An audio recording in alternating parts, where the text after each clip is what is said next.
Alexander, and realized that these were truly remarkable. So he contacted the seller and offered to purchase the rest.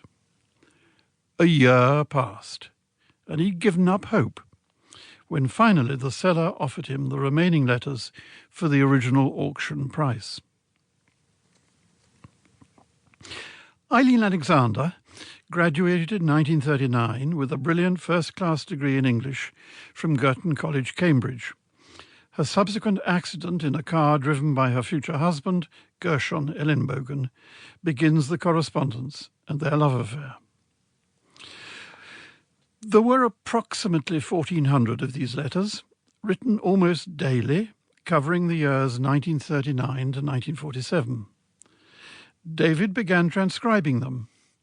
He sent me a first volume and then 3 further ones, over 1,600 pages, covering roughly half of the correspondence. I began to quail at the thought of a book as long as Proust, and suggested that he try to edit it down to a single volume with the idea of publication. Within 10 days, that volume arrived, covering the years of courtship up to Eileen's reunion with Gershon and marriage. We christened it Love in the Blitz, and I introduced him to a family friend, the literary agent Felicity Bryan.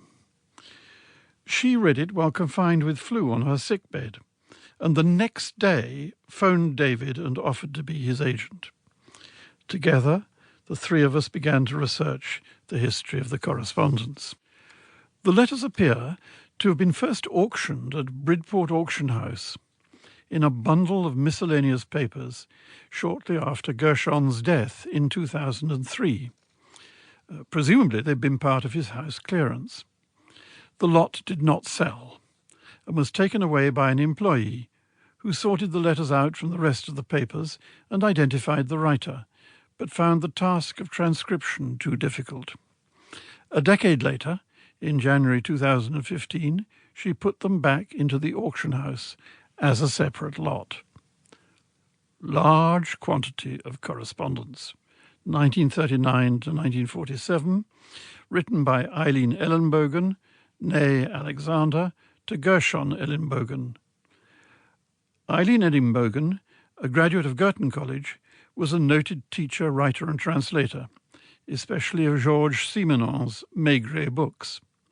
In World War II, Gershon Ellenbogen, who was in the RAF, worked for British military intelligence in Cairo.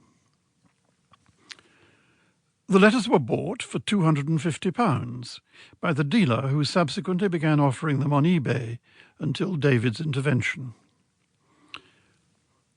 Meanwhile, David researched the family and friends of the couple, and Felicity tracked down Eileen's grandchildren, who gave their assent for the letters to be published.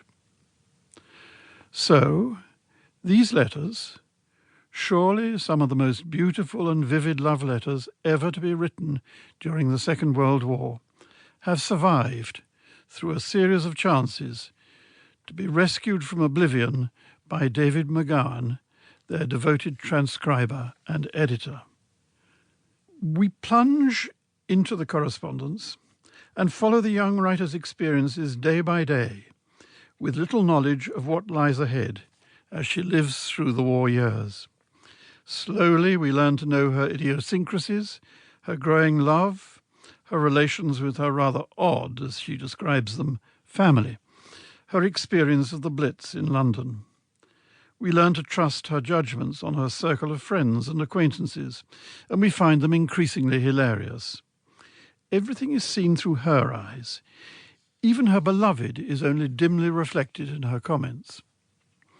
We're amazed at her naivety and her ignorance of sex. We may admire her independent stance on Judaism and some of her progressive views on politics.